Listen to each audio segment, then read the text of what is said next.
Welcome back to the Level 7 Omega Protocol Mission 1 playthrough. I'm about to begin the Commandos' second turn, and the first thing I need to do, which is a little bit off screen here, is to advance the timer track. It's going to go from 1 to 2. Now there's a critical event happens at when it hits turn 8, which is quite a ways away from right now.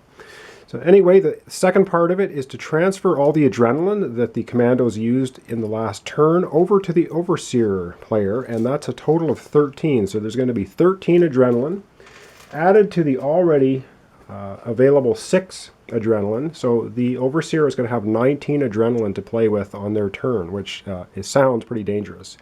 And to speed things up a little bit, I've already chosen the initiative order, so I'm going to have the Recon Specialist go first, the Rifleman second, the team leader is going to go third, just like last time, and I also have chosen the stances. So again, the Recon Specialist will be using Cautious Advance. He will be probably opening another door.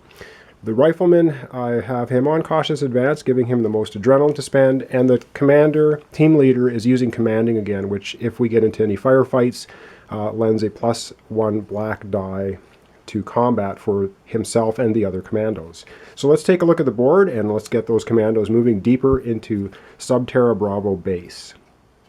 So first up is the Reconnaissance Specialist, and I'm going to have him do a move action. He is right here. That costs, of course, 1 adrenaline. I will put that on his card. And I'm going to have him move, he can move 3 spaces with Cautious Advance, so he's going to go 1, 2, and diagonally 1 here to 3. Now he is beside this investigate marker. So I'm going to spend 1 adrenaline to have the Reconnaissance Specialist do an investigate action, which means the marker comes off the board and we take one of the investigate cards. So we'll see what this is.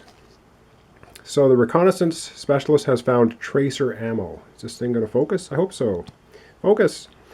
It says discard this card to re-roll one of your basic ranged attacks. So he gets the tracer ammo, which gives him a free re-roll of one of his attacks.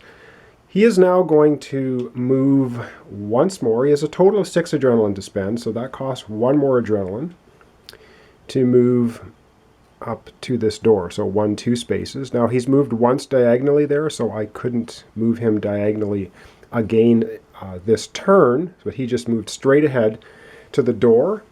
And now that he's at the door, I'm going to have him spend, again, 1 adrenaline is the cost to open the door. So now he's spent a total of 4 adrenaline, and let's open this door and see what we have.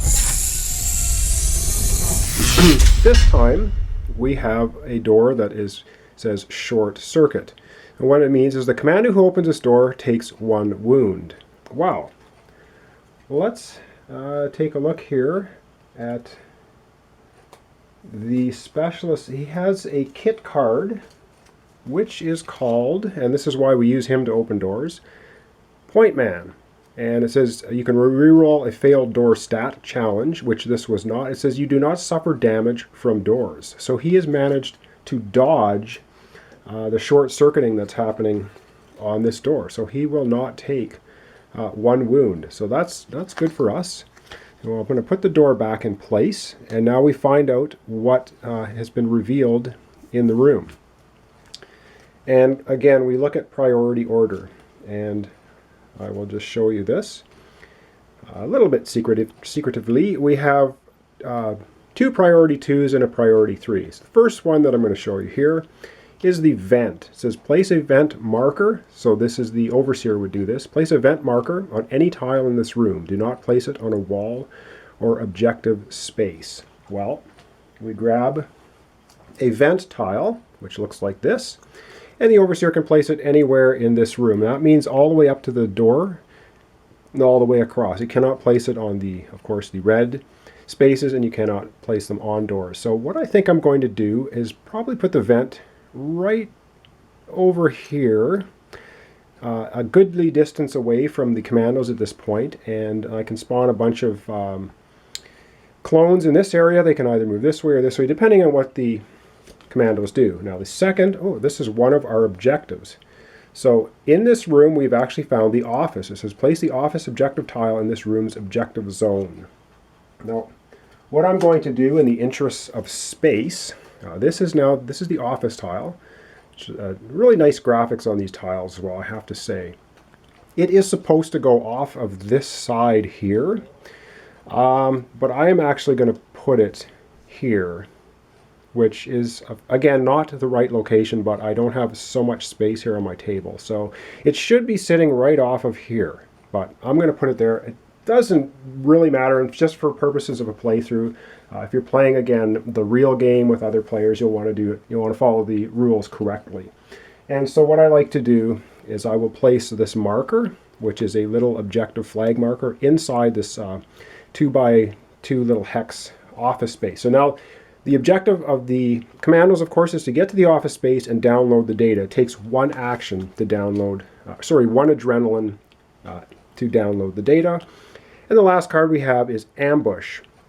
And it says, after this room's cards have been resolved, the Overseer chooses and discards another door marker in this room. Resolve all the cards for that room as if it had been explored normally. Now, the only other door in this room, of course, would be this one up here. Now, I think what I'm going to do is I'm going to use the team leader's special ability.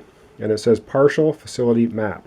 And this means when resolving a room attack, you can discard this card to discard a trap card without resolving it. And as you can see, this is a trap card. It has a little red exclamation mark. So the team leader negates that from happening. So that door will remain closed. However, this needs to be discarded. So the team leader's ability, this one here, is no longer of use. So discard. He does not have that kit ability anymore for the rest of this mission. Okay, now let's get back. Now that's all been resolved. He did not get damaged. We removed the door marker. And the reconnaissance specialist has 2 more adrenaline left to spend. He has a free move action as part of his Trailblazer kit. So I will actually have him move for free. 1, 2, 3 up to here. Just to be, close enough to the action. Close enough to this marker as well. And I'm going to leave him there having spent 4 adrenaline. And next up we have the rifleman. And the rifleman, of course, has the nice little sentry drone and himself to move. And he has a total of 6 adrenaline to spend. The first thing I'm going to do is have the sentry drone move. And I'm going to have it move its allotted number of spaces, which is 4. And it can move diagonally once. So I'm going to go 1, 2, 3, 4. And I have it park itself here. And I'm going to have it guard. And what I'd like to do to kind of remind myself of what's going on is I'm just going to put a little wound marker on the sentry drone to remind myself that it is in guard mode. And what that means is if a clone comes within its line of sight and within its range, it will take a fire action at that clone. Okay? So I haven't spent any adrenaline for the rifleman yet, so let's do that now. I'm going to spend 1 adrenaline for him to move. And he can move 2 spaces on cautious advance. So he's going to go 1, 2. And I will spend 1 more adrenaline to have him move again. For a total of 2, and he's going to go 1, 2 and move here. Now with his cautious advance stance, he has an interrupt ability. And it says if there are no enemies adjacent to you, which there aren't, increase your adrenaline by 2 to attack an enemy as it moves into your line of sight and within 6 spaces of you.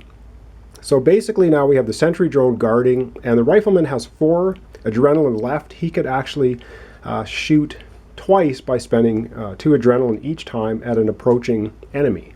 So we'll leave him with 2 adrenaline, and now it is time for the team leader to go. And he's in commanding mode, and he can move 2 spaces per move action. So I will move him once for 1 adrenaline, and he's going to go diagonally once, 1, 2.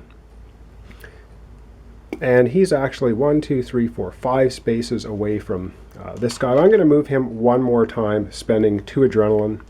He has a total of 5. So I'm going to move him 1, 2. Notice I can't go diagonally again because he's already moved once diagonally. And I'll have him facing the same direction as everyone else. And that is going to conclude the Commandos action for this turn. So we have event now, which means the Overseer player next time can start spawning some enemies there. We have an objective The office we now know is here. We have another investigate token here we can look at. Our sentry drone is in guard mode, and our rifleman has the ability to shoot twice at approaching enemies. So I think we're in a good spot right here. And that is the end of the commando second turn. And join me next time when we check out the overseer, who has 19 to spend as far as adrenaline goes. That is a whopping amount. So we'll see what happens next turn with the overseer.